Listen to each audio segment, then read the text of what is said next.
Mendoan menyatu dalam doa dan renungan dari Katedral Purwokerto, Selasa 22 Februari 2022 bersama saya Romo Parsono. Sahabat Yesus yang terkasih, semoga kasih, kesehatan, dan damai sejahtera Tuhan selalu dilimpahkan kepada kita. Sejenak mari kita hening menyadari kehadiran Tuhan, membuka hati dan budi untuk mendengarkan, merenungkan sabda Tuhan dari Injil Matius bab 16 ayat 13 sampai dengan 19. Dalam nama Bapa dan Putra dan Roh Kudus. Amin. Tuhan bersamamu dan bersama rohmu. Inilah Injil suci menurut Matius. Dimuliakanlah Tuhan. Sekali peristiwa Yesus tiba di daerah Kaisarea Filipi, ia bertanya kepada murid-muridnya, "Kata orang, siapakah anak manusia itu?"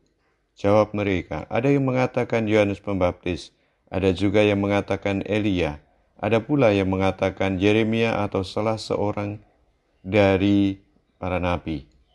Lalu Yesus bertanya kepada mereka, "Tetapi apa katamu, siapakah aku ini?" Maka jawab Simon Petrus, "Engkau adalah Mesias, anak Allah yang hidup." Kata Yesus kepadanya, "Berbahagialah engkau Simon bin Yunus, sebab bukan manusia yang menyatakan ini kepadamu, melainkan Bapa-Ku yang di surga. Dan aku pun berkata kepadamu, engkau adalah Petrus, dan di atas batu karang ini akan kudirikan jemaat-Ku, dan alam maut tidak akan menguasainya. Kepadamu akan kuberikan kunci kerajaan surga, dan apa yang kau lepaskan di dunia ini akan terlepas di surga." Demikianlah sabda Tuhan. Terpujilah Kristus. Berbahagialah engkau Simon. Itulah penegasan yang disampaikan oleh Yesus kepada Simon Petrus. Pertanyaannya adalah, mengapa Yesus menegaskan sebagai orang yang berbahagia kepada Petrus? Karena Simon Petrus bisa menangkap secara jelas, gamblang, dan tepat akan jati diri Yesus. Dan lagi, Yesus meyakini bahwa pengenalan Petrus kepada Yesus seperti itu merupakan pernyataan dari Allah Bapanya sendiri melalui mulut Petrus. Maka berbahagialah engkau Simon, atau diberkatilah engkau Simon. Pernahkah kita menerima penegasan dari sesama sebagai orang yang berbahagia atau orang yang diberkati? Sebagai orang tua, mungkin pernah kita mendapat ungkapan seperti itu dari sahabat kita ketika anak kita lulus pendidikan dengan nilai maksimal, atau anak mendapat prestasi unggul dan luhur di bidang yang digelutinya.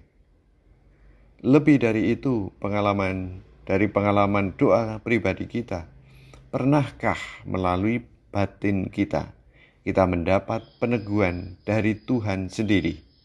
Engkau terberkati. Atau bahkan, pernahkah kita sungguh bahagia karena telah lulus dari berbagai kesulitan hidup yang menghimpit? Atau itu kita yakini sebagai berkat Tuhan semata? Marilah berdoa. Tuhan, kami sungguh bahagia menjadi anak-anak-Mu yang senantiasa Kau berkati, Kau lindungi, Kau kasih senantiasa, kini dan sepanjang masa. Amin. Tuhan bersamamu dan bersama rohmu. Semoga Allah yang Maha Baik senantiasa memberkati, melindungi, dan membimbing kita. Dalam nama Bapa dan Putra dan Roh Kudus. Amin. Selamat beraktivitas, Tuhan memberkati. Salam mendoan.